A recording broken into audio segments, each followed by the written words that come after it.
How do we not allow the enemy to defeat us again? And God says, return unto me, and I'll return unto you. Now, he had just said, one of those ways is to return to the offerings of old.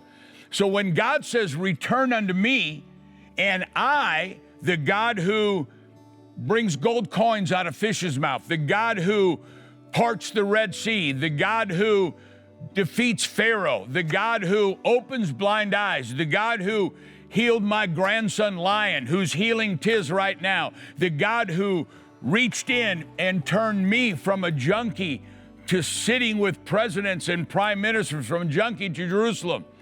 He said, return unto me, and I, in all my power, in the last days, I will return to you. And so you can imagine they're sitting there, all the sages, all the prophets, all the rabbis, and they said, God, how do we return? And God says, it starts with, because where your treasure is, that's where your heart is. And so God says, in your tithes and your offerings, we all know what tithe is. 10% belongs to God. But when God says your offerings besides, he's talking about not just adding something, and we do that, not just adding something to our tithe, but he's talking about the offerings of old. The offerings of old is talked about in Deuteronomy 16:16 and other places. 3 times a year. Now watch this. Is there not an appointed time? Those appointed times are 3 times a year.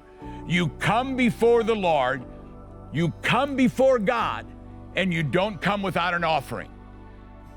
Passover, Pentecost, Shavuot, Feast of Tabernacles, Sukkot.